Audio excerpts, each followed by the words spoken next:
Reyes Santa María de Guadalupe.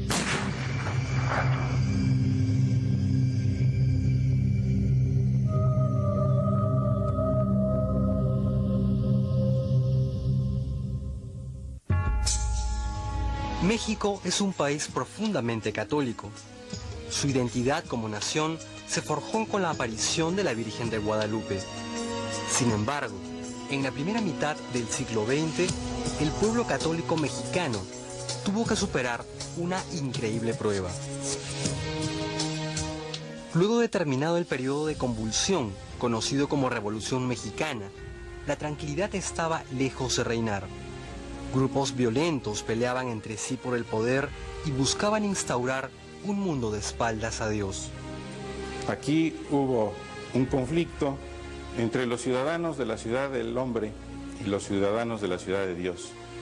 Aquellos que llegaron hasta el desprecio de su propia vida con tal de no fallarle ni a Dios ni al prójimo.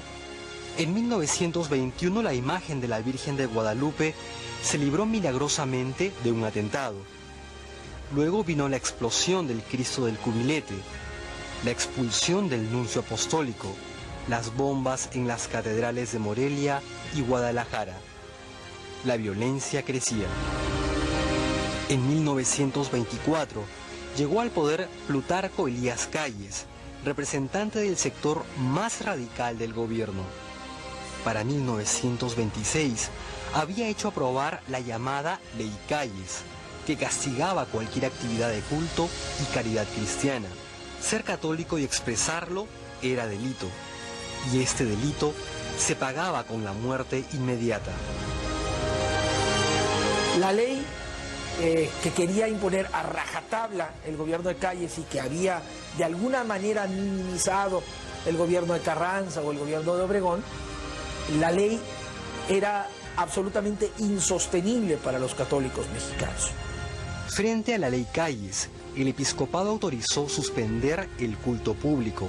Los sacerdotes que podían permanecerían clandestinamente con su grey. Casi todos los obispos fueron expulsados violentamente del país.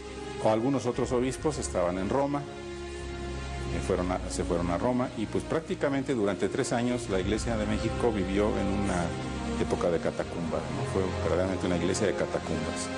Los atropellos se multiplicaron, incluyendo el martirio de muchísimos sacerdotes y laicos. El pueblo, indignado, reaccionó. Por parte de los católicos seglares, esta no es una iniciativa de la jerarquía de la Iglesia, sino de los seglares, se funda un organismo que se va a llamar la Liga Nacional Defensora de la Libertad Religiosa. El nombre es un poquito largo, entonces simplemente en el uso cotidiano se le conoció como la Liga. Las acciones más notables fueron un gran boicot comercial nacional y el envío de cartas a las cámaras de representantes, apoyadas hasta por 2 millones de personas. Pero esto no frenó la agresión del gobierno. Luego del asesinato del padre Batis y 3 laicos en Chalchihuites, un grupo de campesinos se organizó para defenderse.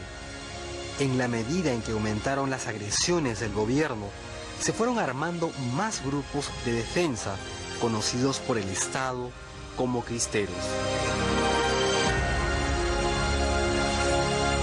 Siendo ellos católicos, y de pronto en Michoacán, en Jalisco, aquí mismo en Querétaro, en Guanajuato, se empieza a organizar una resistencia civil.